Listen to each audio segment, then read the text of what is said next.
샬롬, 류 선생의 구속사 천국열차, 유도순 목사님의 신구약 성경 파노라마를 낭독하는 시간입니다. 지금은 전도서 파노라마 10장입니다.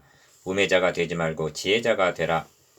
이 요절은 1절, 죽은 파리가 향 기름으로 악취가 나게 하는 것 같이 적은 우매가 지혜와 존귀로 패하게 하느니라. 10장 11장은 서술적인 진술이기보다는 잠언과 같은 경고로 되어 있습니다. 그래서 도표를 주제별로 작성을 하였습니다. 본문에는 지혜가 5번, 우매가 9번 등장합니다. 솔로몬은 잠언에서 여호와를 경외하는 것이 지식의 근본이오늘 미련한 자는 지혜와 훈계를 멸시하느니라 했는데 잠언 1장 7절 본장에서도 우매자가 되지 말고 지혜자가 되라는 말씀을 하고 있는 것입니다. 그런데 도표에서 보는 바대로 지혜자에 대한 권면보다는 우매자에 대한 경계가 배가 될 정도로 많은 것을 보게 됩니다. 이는 타락한 아담의 후예들은 그만큼 우매자가 될 가능성이 많기 때문일 것입니다. 그런데 여기에도 구분이 있습니다. 도표 1의 내용은 모든 사람을 위한 경계라면 도표 2의 경계는 주권자가 너에게 분을 일으키거든 4절 주권자에게서 나는 허물하고 5절 우매한 지도자가 되지 말고 지혜로운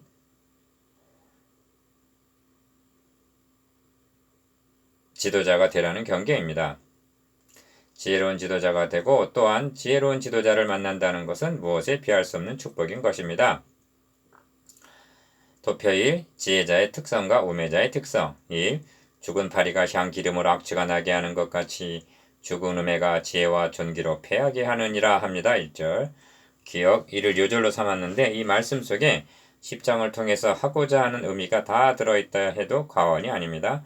지혜와 우매가 대조되어 있는데 어느 편 능력이 더욱 강한가? 7장 19절에서는 지혜가 지혜자로 성읍 가운데 열 유사보다 능력 있게 하느니라 하고 지혜의 능력이 월등함을 말씀합니다. 니은 그런데 파괴력에 있어서는 작은 우매가 지혜와 존귀로 패하게 하느니라 합니다. 1절 하반절 이는 우매의 영향력을 드러내는 말입니다. 바로 앞의 절인 9장 18절에서도 지혜가 병기보다 나으니라 그러나 한 죄인이 많은 선을 패괴케 하느니라 한 것입니다. 많은 선과 한 죄, 작은 우매와 지혜가 대조되어 있는데 큰 지혜보다 작은 우매의 영향력이 더욱 치명적이라는 것입니다. 이 점을 이해하기 쉽도록 죽은 파리가 향기름으로 악취가 나게 한다 하고 비유를 들어 설명합니다. 향기름은 성전에 불을 켜는 기름인데 여기에 작은 파리 한 마리가 빠져 죽었다면 이를 사용할 수가 있단 말인가? 디귿 이는 비유의 끝이는 것이 아니라 구속사의 난제를 반영하는 것입니다. 흰옷을 더럽히는 것은 1초면 충분합니다. 그러나 이를 온전하게 회복하는 것은 천배 만배의 노력이 필요한 것입니다. 이것이 구원 계획의 어려운 점입니다. 에덴에서의 순간적으로 일어난 한 범죄가 온 인류를 죄 아래 심판 아래 있게 하였고 이를 회복하기 위해서는 하나님의 아들이 대신 죽어야 하는 엄청난 십자가 사건이 있어야만 했다는 점을 생각한다면 실감이 날 것입니다. 이토록 우매가 지혜와 존귀로 패하게 하는 일은 이제도 교회 내에서 또는 성도들의 삶 가운데서 반복이 되고 있는 것입니다.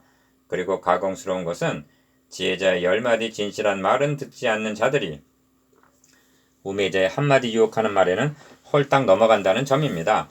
이 점을 9장 16절에서는 지혜가 힘보다 낫다마는 가난한 자의 지혜가 멸시를 받고 그 말이 신청되지 아니한다 한 것입니다. 이 지혜자의 마음은 오른편에 있고 우매자의 마음은 왼편에 있느니라 합니다. 2절 기억 성경은 하나님의 구속사역을 지존자의 오른손에 해라 표현하면서 시편 77편 10절 여호와의 오른손이 높이 들렸으며 여호와의 오른손이 권능을 베푸시는도다 하고 말씀합니다. 시편 118편 16절 또한 오른편과 왼편이라는 표현은 나를 떠나라.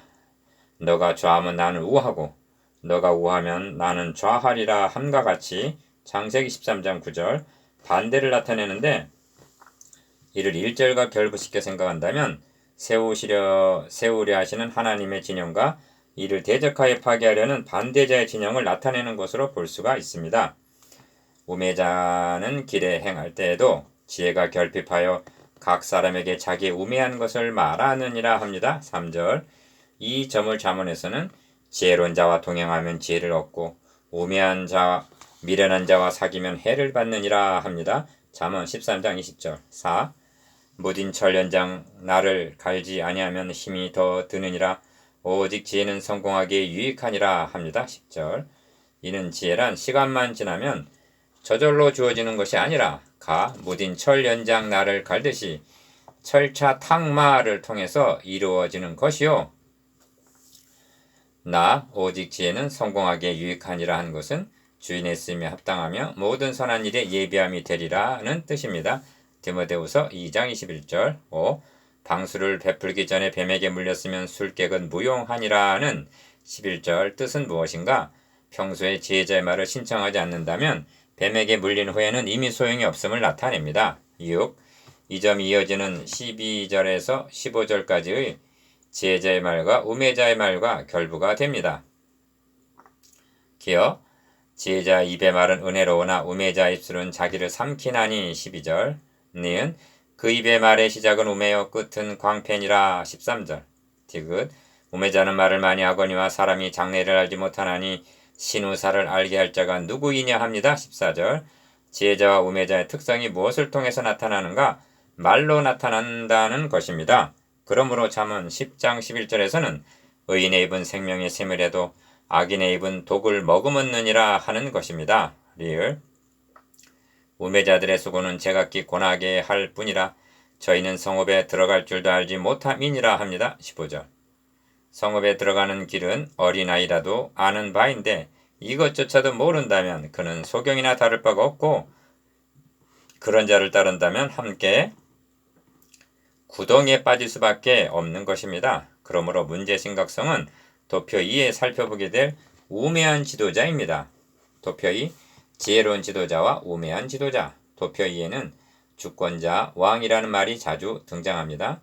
그러므로 지도자와 결부된 잠언이라 할 수가 있는데 이는 목회자에게 하는 경계로 적용이 된다 하겠습니다. 1. 주권자가 너에게 분을 일으키거든 너는 너의 자리를 떠나지 말라. 공순이 큰 허물을 경하게 하느니라 합니다. 4절. 이는 내 아들아 여호와의 징계를 경히 여기지 말라. 그 꾸지람을 싫어하지 말라. 잠언 3장 11절. 즉 공손히 받으라는 그런 뜻입니다. 8장 3절에서 왕 앞에서 물러가기를 급거이 말며 한 것과 맥을 같이 합니다. 다윗은 시편에서 의인이 나를 칠지라도 은혜로 여기며 책망할지라도 머리에 기름같이 여겨서 내 머리가 이를 거절치 아니할지라 저희의 재난 중에라도 내가 항상 기도하리라 말씀하는데 141편 5절. 이것이 겸손 공순한 마음입니다. 이 말씀은 주여 올소이다마는 개들도 자기 주인의 상에서 떨어지는 부스러기를 먹나이다 한 마태복음 15장 27절의 가나안 여자의 고백을 연상하게 합니다. 그런데 문제는 우매한 자가 주권자가 되는 경우입니다. 내가 해야 아래서 한 가지 패단 곧 주권자에게서 나는 허물인 듯한 것을 보았노니 우매자가 크게 높은 지위를 얻고 부자가 낮은 지위에 앉는도다 합니다. 5절 6절. 기억 우매자가 높은 지위에 앉게 되면 어떻게 되는가? 지혜로 다스리는 것이 아니라 권력을 휘두르는 폭군이 되는 것입니다. 그래서 주권자에게서 나는 허물인 듯한 것을 보았다 하는 것입니다.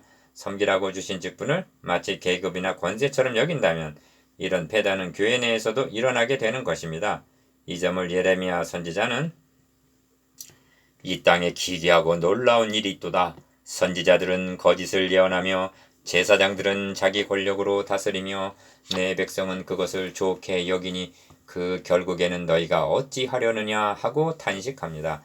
예레미야서 5장 30절 31절. 3. 또 보았노니 종들은 말을 타고 방백들은 종처럼 땅에 걸어 다니는도다 합니다. 7절.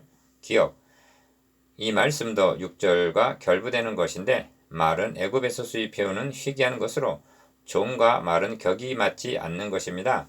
그러니까 종이 말을 탔다는 것은 미련한 자가 높은 지위에 앉았다는 것을 상징적으로 나타낸 것입니다. 이 점을 잠언에서는 미련한 자에게는 영예가 적당치 아니하니 마치 여름에 눈 오는 것과 추수 때 비 오는 것 같으니라. 잠언 26장 1절. 즉 도리어 이를 망친다고 말씀합니다. 4. 함정을 파는 자는 거기 빠질 것이요 담을 허는 자는 뱀에게 물리리라.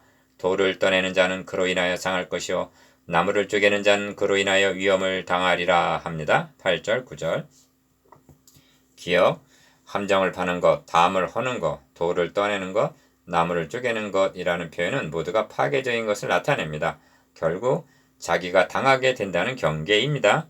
5. 16절과 17절에는 각각 왕이 있는데 대조적인 왕입니다. 기억, 16절의 왕은 어리고 대신들은 아침에 연락하는 이 나라에 화가 있도다 합니다. 16절. 어리다 하는 것은 나이가 적다는 뜻이기보다는 영적 미숙을 나타내고 아침부터 연락한다는 것은 타락을 의미합니다. 그러니까 16절의 나라는 우매한 왕과 아첨하는 간신들이 아침부터 연락을 하는 광경인데 그래서 화가 있도다 하는 것입니다. 니은 이에 반해 17절의 왕은 귀족의 아들이요 대신들은 취하려 함이 아니라 기력을 보하려고 마땅한 때 먹는 이 나라에 복이 있도다 합니다. 17절 귀족의 아들이란 하나님께로 말미암아 세움을 입은 왕이란 뜻입니다. 형제를 왕 같은 제사장을 삼아 주셨다는데 이보다 더한 귀족이 어디 있겠습니까? 그러므로 17절의 나라는 지혜로운 왕과 충성스러운 신하들이 기력을 보하려고 즉 힘을 얻기 위해서 마땅한 때에 먹는 경우입니다. 그래서 이 나라여 복이 있도다 하는 것입니다. 디귿 이것이 우리와 무관한 말씀이 아닙니다. 마태복음 24장은 종말적인 경계인데 충성되고 지혜 있는 종과 악한 종 두 부류의 종을 들어 경계하십니다. 그 집 사람을 맡아 때를 따라 양식을 나눠주는 충성된 종에게는 주인이 올 때 그 종에 이렇게 하는 것을 보면 그 종이 복이 있으리로다 하십니다. 마태복음 24장 46절 반면 만일 악한 종이 마음에 생각하기를 주인이 더디오리라 하여 동무들을 때리며 술 친구들로 더불어 먹고 마시게 되면 생각지 않은 날 알지 못하는 시간에 그 종의 주인이 이르러 엄히 때리고 외식하는 자의 받는 율에 처하리니 하십니다.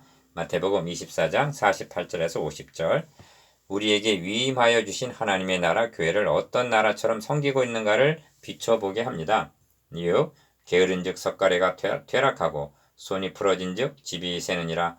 잔치는 희락을 위하여 베푸는 것이요 포도주는 생명을 기쁘게 하는 것이나 돈은 범사에 응용되느니라 합니다. 18절 19절 기억 이를 문맥적으로 보면 16절에서 말씀한 화가 있도다에 대한 해설이라 할 수가 있습니다. 게을러서 석가래가 퇴락하고 집이 새는데도 희락을 위하여 잔치만을 일삼고 있다면 그 나라는 망하고 말 것입니다. 7. 그리고 10장은 심정에라도 왕을 저주하지 말며 침방에서라도 부자 대신들을 저주하지 말라. 공중의 새가 그 소리를 전하고 날짐승이 그 일을 전파할 것임이니라 하고 20절 마치고 있는데 여기서 왕과 대신들은 하나님이 세우신 지도자들을 가리킵니다. 기억 이 점을 신약성경에서는 인간이 세운 모든 제도를 주를 위하여 순복하되 혹은 위에 있는 왕이나 혹은 악행하는 자를 징벌하고 선행하는 자를 포장하기 위하여 그의 보낸 방백에게 하라 합니다. 베드로전서 2장 13절 14절 본장을 한마디로 요약을 한다면 우매자가 되지 말고 지혜자가 되라.